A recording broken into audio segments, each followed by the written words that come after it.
বন্ধুরা কেমন আছো তোমরা? দেখো আজকে আমি তোমাদের জন্য মাটন নিয়েছি আর নিয়েছি দেখো, এটা নিশ্চয়ই তোমরা সবাই চিনতে পারছো, এটা হলো সেই বিখ্যাত চুইঝাল। আজকে এই চুইঝাল দিয়ে আমি মাটন রান্না করব। তবে চলো বন্ধুরা দেখি কেমন করে রান্না করি। তবে আমার এই রান্নার কিন্তু একটি বিশেষ নিয়ম আছে। আজকের রান্নাটি আমি সচরাচর যেভাবে রান্না করি ঠিক সেভাবে রান্না করব না। আজকের রান্নায় আমি দেখো পেঁয়াজ ব্যবহার করব না এবং অনেক কিছুই ব্যবহার করব না, তোমরা দেখতে থাকো। চুলোটা অন করে নিয়ে আজকে আমি কড়াইতে প্রথমে বেশ খানিকটা জল দিয়ে দেব। এই জলের মধ্যে দেখো আমি এখানে বেশ গোটা গোটা কিছু রসুন নিয়েছি। এই রসুনগুলো আমি এবার দিয়ে দেব। রসুনের সাথে এখন আমি মাটনটা দিয়ে দিচ্ছি। এবারে আমি একটু লবণ দিয়ে দেব। এবারে এটিকে আমি সুন্দর করে মিশিয়ে নেব। বন্ধুরা আমি কিন্তু এখানে কোনো তেল ব্যবহার করিনি, কোনো হলুদ পেঁয়াজ বা অন্য কোনো কিছুই কিন্তু এখন ব্যবহার করিনি। জাস্ট শুধু জলের মধ্যে রসুন এবং মাংসটা দিয়ে দিয়েছি। এবারে এটিকে আমি ঢাকা দিয়ে দেব। আমরা সচরাচর রান্না করতে গেলে কিন্তু আগে তেল দিই, তারপরে পেঁয়াজ রসুন আদা সব কিছু মিলিয়ে আমরা মাংস রান্না করি। কিন্তু আজকে দেখো আমি এর কোনো কিছুই দিইনি, জাস্ট জল দিয়েছি এবং রসুন দিয়েছি এবং তার ভিতরে আমি মাংস দিয়ে একটু লবণ দিয়ে ঢাকা দিয়ে রাখবো। এখন মাংসটা আমি ফুটতে দেব এবং মাঝে মাঝে এটি আমি নাড়া দিয়ে রাখবো। এ পর্যায়ে আমি ঢাকনাটা তুলে নেব। এবার আমি এই মাংসটা একটু নেড়ে দেব। রসুনগুলো নরম হয়ে গেছে, দেখো রসুনগুলো একদম মিক্সড হয়ে যাবে। এ পর্যায়ে আমি এখানে একটু লাল মরিচের গুঁড়ো দিয়ে দেব আর দিয়ে দেব রাঁধুনি রেডিমিক্সের সামান্য একটু মশলা। রাঁধুনি রেডিমিক্স মাংসের মশলা আমি এখানে সামান্য পরিমাণ দিয়েছি। কেউ যদি এটা না দিতে পারো তাহলে তোমরা এখানে সামান্য হলুদ গুঁড়ো এবং অন্যান্য গরম মশলা সহ সব কিছুই দিতে পারো। আমি একসাথে এই মশলাটা অ্যাড করে দিলাম। এবারে আমি সম্পূর্ণটা ভালো করে মিশিয়ে দেব। এবারে আমি আবারও ঢাকা দিয়ে রাখবো এবং আস্তে আস্তে করে মাঝে মধ্যে নাড়া দিয়ে দেব এবং আমার জলগুলো সম্পূর্ণ শুকিয়ে যাবে। দেখো বন্ধুরা আমার জলটা সম্পূর্ণ টেনে গিয়েছে, রসুনগুলোও গলে গিয়েছে। দেখো মাংসের রঙটা কত সুন্দর হয়েছে।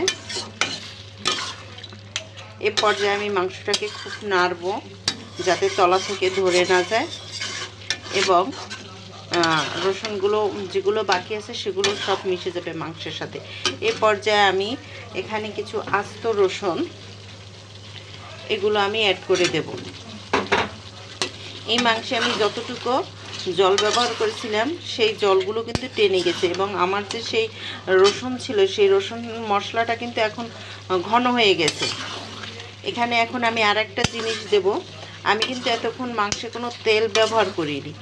এখন আমি বেশ খানিকটা সয়াবিন তেল দিয়ে দেব। এই রান্নাটা আমি কোনো সর্ষের তেল ব্যবহার করব না, আমি সয়াবিন তেল অর্থাৎ সাদা তেল ব্যবহার করব।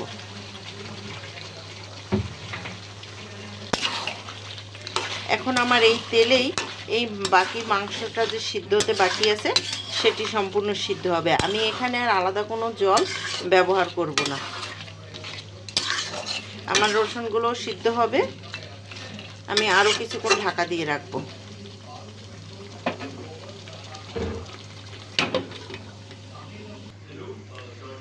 চলো বন্ধুরা দেখি কেমন অবস্থা হয়েছে। এ পর্যায়ে নাড়াটা একটু ঘন ঘন দিতে হবে। দেখো মাংসে কিন্তু এখন জল নেই, রসুন এবং সেই গুঁড়ো মশলা আর তেল, এখন এই তেলেই কিন্তু আমার মাংসটা রান্না হবে। এতে কিন্তু আমি আর কোনো জল ইউজ করছি না। এ পর্যায়ে আমি এতে আমার সেই কেটে রাখা চুইঝালগুলো দিয়ে দেব। চুইঝালটা দেওয়ার পরে কিন্তু খুব বেশি আমি রান্না করব না, তবে চুইঝাল দেওয়ার আগে আমি সামান্য পরিমাণ লবণ দিয়ে দেব।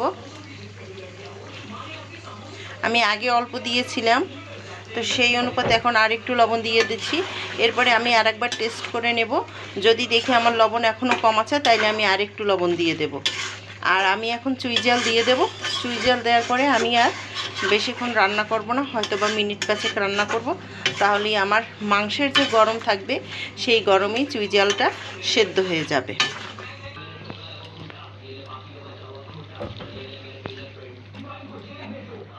এবারে আমি চুইঝালগুলো দিয়ে দিচ্ছি। চুইঝালগুলো খুব ভালো করে মিশিয়ে দেব। দেখে বন্ধুরা আমার মাংসের কী অবস্থা, দেখো বন্ধু মাংসের রঙটা এত সুন্দর হয়েছে যা তোমাদের কি বলবো। আর এই মাংসের গন্ধটা যখন তোমরা নিজেরা রান্না করবে তখন বুঝতে পারবে। আমার রান্নাটা কিন্তু একদম সম্পূর্ণ হয়ে গেছে। দেখো আমার চুইঝালগুলো সিদ্ধ হয়ে গেছে, এই দেখো একদম নরম হয়ে গেছে চুইঝালগুলো, আমার রসুনগুলো সিদ্ধ হয়ে গেছে। আমি আর এই মাংসটা রান্না করব না। এবারে এতে সামান্য পরিমাণ আমি গরম মশলা দিয়ে দেব এবং এ পর্যায়ে আমি চুলাটি বন্ধ করে স্ট্যান্ডিং সময় দেব। আমার রান্নাটি কিন্তু সম্পূর্ণ শেষ। ফিরে এলাম 2 মিনিট স্ট্যান্ডিং টাইমের পরে। দেখো বন্ধুরা আমার রান্নাটি কেমন হয়েছে। এই রান্নাটায় কিন্তু অনেক বেশি ঝোল থাকে না, জাস্ট এর মাখা মাখা ঝোলেই রান্না খাওয়াটা খুব সুন্দর হয় এবং এর সাথে আপনার খুব বেশি ঝোল লাগবে না। এই মাংসটা আপনি ভাত, রুটি, পরোটা বা দেখা গেছে যে নান, যে কোনো কিছুর সাথেই আপনি খেতে পারবেন, পোলাও। অসম্ভব সুন্দর এই রান্নাটি চুইঝাল দিয়ে। খুলনা, বাগেরহাটের মানুষ খুব বেশি এটি পছন্দ করে, তবে এখন আর শুধু খুলনা বা বাগেরহাটে এটি সীমাবদ্ধ নেই, এটি সারা বাংলাদেশে সবার প্রিয়। কেমন হলো আমার এই চুইঝাল রান্না? দেখো বন্ধুরা এটি দেখতে এত সুন্দর আর এর রঙটা এত সুন্দর হয়, আর এর স্বাদটা সে তোমাদের আমি বলে বোঝাতে পারবো না। তোমরা যদি নিজেরা একবার বাসায় ট্রাই না করো তবে বুঝতে পারবে না এই রান্নাটা কেমন। তোমরা অবশ্যই এই রান্নাটি বাসায় ট্রাই করবে। আর আমার এই অথেন্টিক রান্নাটি কেমন হয়েছে, সম্পূর্ণ আলাদা পদ্ধতি, কিন্তু এতে আমি একটু পেঁয়াজ ব্যবহার করলাম না, আদা ব্যবহার করলাম না। আর এই চুইঝালগুলো যখন চিবিয়ে চিবিয়ে খাওয়া হয় এক অন্যরকম স্বাদ। তবে বন্ধুরা একবার বাসায় বানিয়ে খেয়ে নাও এই অসম্ভব স্বাদের চুইঝাল রসুনের মাটন।